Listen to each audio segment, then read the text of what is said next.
श्री गणेशाय नमो नमः। सरस्वती नमस्तुभ्यं वरदे कामरूपिणी विद्यारंभम करिष्यामि सिद्धिर्भवतु मे सदा। शिव शक्ति को कोटि कोटि प्रणाम। मेरे श्रोतागण, मैं आज आपको हमारे देवताओं के गुरु और आकाश मंडल में सबको ज्ञान, सुख, संतान और खुशियों को देने वाला ग्रह, हमारी विद्या बुद्धि को एक परिमार्जित ज्ञान, हमारा गुरु, जो गुरु जिसी के साथ रहता है तो उस व्यक्ति को गुरु के प्रभाव का उसका दिखता है। हर ग्रह के साथ गुरु अपना प्रभाव दिखाता है। गुरु अच्छी स्थिति में हो तो व्यक्ति को बहुत उन्नति के मार्ग पे ले जाता है और उसे ज्ञान, बुद्धि, विद्या हर चीज़ की प्राप्ति होती है। तो गुरु यदि केंद्र में है तो कई दोषों को दूर करने वाला गुरु होता है, क्योंकि गुरु जो होता है वो 5-5 भाव का कारक होता है।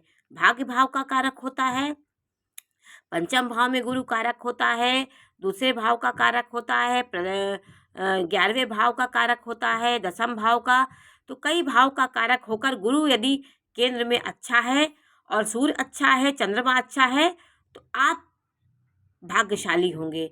आपके कोई ग्रह अच्छे हो चाहे ना अच्छे हों, लेकिन गुरु आपका अच्छा है और चंद्रमा अच्छा है तो आपकी कुंडली कहीं ना कहीं भाग्यशाली आप होंगे। तो देखिए, गुरु जो है वो केंद्र में उच्च का हो, अपनी राशि में बैठा हो। उच्च का किस में होगा? कर्क राशि में उच्च का होगा, धनु राशि में और मीन राशि में। कर्क राशि में उच्च का होता है और धनु और मीन उसकी स्वयं की राशि है, स्वराशि है उसकी। इन राशियों में हो और केंद्र में हो तो हंस नामक महापुरुष योग का निर्माण होता है। तो गुरु को सबसे शुभ ग्रह माना गया है। ये ग्रह जिस भाव को देखता है, जहाँ दृष्टि डालता है, उस भाव के फल को बढ़ा देता है। यदि गुरु की दृष्टि किसी भाव में पड़ती है, उस भाव में जो पाप प्रभाव भी होता है, गुरु उस अपनी अमृतमयी दृष्टि से, अपनी संजीवनी शक्ति से उस भाव को अच्छा करने की शक्ति रखती है। कोई भी बिगड़ा बिगड़ा काम हो आपके जीवन में उस ग्रह से संबंधित, तो उस ग्रह के को संवारने का काम करता है। तो गुरु की उच्च राशि कर्क हुई और धनु और मीन उसकी स्वराशि होती है। और गुरु तीसरे नंबर में और 11वें नंबर में और 6वें नंबर में, इसमें यदि गुरु होगा आपकी राशि से तो आपका गुरु आपको राजसिक स्वभाव बना देगा। आप अपने में एक प्रकार के राजसिक नेचर हो जाएगा। आप किसी से डरते नहीं है, ना किसी का स्वार्थ आपके अंदर रहेगा। आप ज्ञान को फैलाने का काम करेंगे, किसी को आप किसी के परेशानियों में सबसे आगे रहेंगे, लेकिन आपके अंदर एक स्वाभिमान बहुत कूट कूट के भरा होगा। तो तीसरे भाव का शनि आपके सीधे नवम भाव को देखता है और लाभ भाव को देखता है। तो आपका भाग्य प्रबल होता है, लाभ आपको मिलता है और आपके पत्नी भाव को देखता है। तो यहाँ बैठा गुरु आपके भाग्य को बढ़ाएगा, आपके भाग्य को बढ़ाता है। आपके जो पार्टनर होंगे, पार्टनर का भाव जो ये विवाह का भाव होता है सप्तम, इस भाव को खुशियाँ देगा। तो आपका जब पत्नी का भाव खुश है तो आपका घर का माहौल अच्छा होगा, आप पत्नी से सुखी हैं, संतान से सुखी हैं और भाग्य आपका प्रबल है तो आप सबसे भाग्यशाली इंसान होंगे। और नवीं दृष्टि इसकी लाभ पे जाती है। तो यहाँ बैठा शुक्र इन भाव को मजबूत कर दे। आप कहीं खड़े हो जाएंगे, आपको लाभ मिलेगा। आपका हर एक लक्ष्य लाभ की ओर रहता है। तो यहाँ पे गुरु बहुत अच्छा फल देता है तीसरे भाव में। लेकिन थोड़ा सा व्यक्ति आलसी हो जाता है, थोड़ा आलस उसके अंदर आ जाता है, क्योंकि तृतीय भाव में उग्र ग्रह होंगे, पापी ग्रह होंगे तो अच्छा परिणाम देते हैं, लेकिन आप भाग के मामले में अच्छे होंगे। और देखिए, आपका 11वें भाव में गुरु है तो वो पंचम दृष्टि से आपके धन भाव को देखेगा। आपकी पंचम दृष्टि से आपके भाई बहनों के भाव को देखेगा, पराक्रम को बढ़ाएगा, आपकी ऊर्जा को बढ़ाएगा। आप समाज में एक बहुत विख्यात व्यक्ति के रूप में होंगे, आप समाज को एक सही दिशा देने वाले होंगे। और यहाँ पंचम 7वीं दृष्टि से ज्ञान, विद्या, बुद्धि को देखेगा। तो लाभ भाव में बैठा ये आपको विद्या, बुद्धि, ज्ञान को सही मार्ग में प्रेरित करेगा, संतान को अच्छा बनाएगा और 9वीं दृष्टि से आपके विवाह जीवन को अच्छा करेगा। तो जीवन में आपका विवाहित जीवन अच्छा है, आपका भाग्य अच्छा है, आपके संतान अच्छे हैं, तो आप पूर्ण रूप से भाग्यवान होंगे। आपका भाग्य कहीं न कहीं आपके भाग्य को बनाने में आपकी पत्नी का सहयोग होगा, बच्चों का सहयोग होगा, आप सुखी व्यक्ति कहे जाएँगे। और 6वें भाव में यदि गुरु है, तो वो शत्रुहंता बनाता है। आपके जीवन में कोई ना कोई परेशानियाँ होती हैं, लेकिन यहाँ गुरु थोड़ा-सा प्रभावहीन हो जाता है। लेकिन ये आपके पंचम दृष्टि से आपके अर्थ भाव को देखेगा, अर्थ का स्वामी अर्थ को देखेगा, तो आपका अर्थ मजबूत होगा। और फिर सप्तम भाव से व्यय को देखा, तो आप कितना पैसा कमाएंगे उतना धर्म कर्म में भी आप खर्च करेंगे। और यहाँ पे देखिएगा, यहाँ 7वीं दृष्टि हुई, 9वीं दृष्टि से अर्थ को देख रहा है, तो आपके अर्थ को बढ़ाने वाला होगा। 1 2 3 4 5 6 7 8 9, देखिए आपके अर्थ को बढ़ाएगा, अर्थ को बढ़ाएगा तो आप भाग्यवान हैं। फिर यहाँ से बैठा दृष्टि, देखिए आपके अर्थ भाव को देखा, दोनों अर्थ भाव को ये देख रहा है, तो पैसे के मामले में आप आगे होंगे। और 7वीं दृष्टि से यहाँ देख रहा है, फिर 9वीं दृष्टि से यहाँ देख रहा है। तो तीसरे भाव का, 11वें भाव का और 6वें भाव का जो गुरु होता है, आपको राजसिक स्वभाव बनाता है। आपको जो जिस जगह पे उसकी दृष्टि पड़नी है वो पड़ती है। आप अपने चंद्र राशि से इसको देखेंगे, तो गुरु आपके कामनाओं को बढ़ाएगा। इसी तरह गुरु का केंद्र में होना, एक आप अपने आप में एक अस्वाग्रही होना, उच्च का होना हंस योग बनाता है।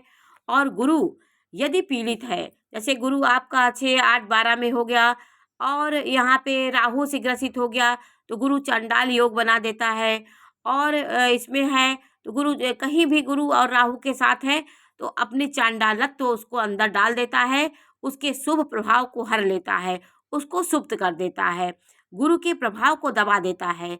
ऐसी स्थिति आपकी कुंडली में हो, आपका गुरु नीच का हो, केतु के साथ हो, और नीच का हो 10 भाव में, 10म भाव में गुरु नीच का होता है। 10म भाव 10 नंबर की राशि मकर राशि में गुरु नीच का हो जाता है। जैसे यहाँ उच्च का हुआ, अगर यहाँ पे 10 राशि में वो नीच का हो जाता है, गुरु सीधे उसकी जो सप्तम भाव की राशि होती है उसमें वो ग्रह नीच के हो जाते हैं। तो गुरु देखिए 10म भाव में नीच का हो गया, और नीच का होकर राहु के साथ हो, तो प्रबल आपका गुरु बहुत ज़्यादा पीड़ित हो जाता है। इसको आप प्रबल करने के लिए, मजबूत करने के लिए आपको प्रतिदिन लक्ष्मी नारायण मंदिर में, विष्णु भगवान का मंदिर हो, कोई मंदिर हो, वहाँ आप प्रतिदिन मंदिर का दर्शन करने जाइए, तो वहाँ ईश्वर की शक्ति हमारे अंदर आएगी, हमारा गुरु मजबूत होगा। और गुरु की वंदना करें। गुरुर् ब्रह्मा गुरुर्विष्णु गुरुर्देवो महेश्वरः गुरुर् साक्षात् परब्रह्म तस्मै श्री गुरुवे नमः। और ये आप करेंगे, श्री गुरु चरण सरोज रज निज मन मुकुर सुधार, वरनव रघुवर विमल जस जो दायक फल चाहि। ये सब गुरु की जितनी वंदना हो आप कहिए। और कोई आपको पंडित पुजारी मिले, कोई आपके गुरु मिले, उनका चरण स्पर्श जरूर करिए। और अपने माता पिता को, बड़े बुजुर्गों की जितनी सेवा आप करेंगे, उतना आपका गुरु मजबूत होगा। और बड़े भाई बहनों का चरण स्पर्श करें। तो आपका यदि गुरु है तो इन सब बातों से आप बहुत दूर रहेंगे, आपको बड़े भाई बहनों की बातें नहीं अच्छी लगेंगी। बड़े भाई बहन जो होते हैं वो हमारे गुरु के प्रतीक होते हैं, गुरु उनसे संबंध बनाता है। तो और मंगल जो होता है छोटे भाई बहनों का होता है। तो गुरु को आप मजबूत करने के लिए बुजुर्गों की सेवा करें, जितना हो सके बुजुर्गों की सेवा करें। और बृहस्पतिवार के दिन आप पीला वस्त्र धारण करें, और केले के जड़ में केले का पूजन करें, दाल गुड़ मुनक्का डालकर एक घी का दीपक जलाएं, और उनको थोड़ी देर उनके सामने, केले के वृक्ष के सामने बैठ के आप अपनी मनोकामना विष्णु भगवान से बोलें। और आपके जितना आप प्रभु के करीब रहेंगे, गुरु के कार्यों को करेंगे, आप किताब किसी को बांट दीजिए, गरीब बच्चों को आप पेंसिल पेन रबड़ दे दीजिए, बुक दे दीजिए उनको। तो आपका जितना ही सब आप कर्म करेंगे, उतना आपका गुरु मजबूत होगा। आप कभी कभी आप बृहस्पतिवार के दिन मंदिर में पंडित पुजारी जो भी हों, उनके अपने हाथ से आप केला का दान कर दीजिए, चना गुड़ ये आप उसको दे दीजिए। कभी कभी आप पीला वस्त्र भी उनको दे दीजिए, जैसे आप उनको अंगोछा दे दीजिए, आप उनको कोई ऐसा वस्त्र दे दीजिए, धोती दे दीजिए, जिससे गुरु प्रसन्न होंगे। तो आपके अंदर भी वो शक्ति आएगी। जो ग्रह कमज़ोर है, उन्हीं से संबंधित कार्य को करने से हमारे गुरु अच्छे होते हैं। तो देखिए गुरु की ये सब राशियाँ हैं, गुरु कहीं भी आपका राहु के साथ, केतु के साथ और 6, 8, 12 में हो, अपीड़ित हो, तो आपको थोड़ा-सा संघर्ष करना पड़ता है जीवन में, लेकिन आप उसके उपाय को करते रहेंगे, तो आप कहीं न कहीं उसकी शुभता को प्राप्त कर लेंगे। तो जितना हो सके गुरुवार के दिन आप ध्यान दीजिए, गुरुवार को ये सब कार्य करेंगे तो आपके लिए अच्छा होगा। गुरुवार के दिन अपने घर में आप पोछा ना लगाएँ, अपने घर को बहुत साफ-सफाई ना करें। उस दिन आप सिर्फ़ झाड़ू लगा लीजिए, अपने वस्त्र को उस दिन धोना नहीं चाहिए। उस दिन आप मांसाहार का त्याग करें, जितना हो सके सात्विक भोजन करें और आप खाना बना रहे हैं तो अपनी पत्नी से, अपने घर में कोई भी हो, उससे आटे में हल्दी डाल कर के आप भोजन बनवाएँ। हल्दी डाल के रोटी बनाएँगे तो आपका गुरु मजबूत, उस दिन गुरु के जितने कार्य हैं आप करेंगे तो आपका गुरु मजबूत होगा। तो आज मैंने आपको गुरु से संबंधित बातों को बताया, मैंने आपको शुक्र से भी बताया कि शुक्र कमज़ोर है तो क्या करना चाहिए। आज मैंने गुरु को बताया, ऐसे मैं हर ग्रहों के मजबूत करने के उपाय भी बताऊँगी और आपके उच्च-नीच राशियों के बारे में बताऊँगी। आप क्या करके अपने जीवन को खुशमय बनाएँ, क्या-क्या हम करें, तो ये सब चीज़ आपको करना पड़ेगा।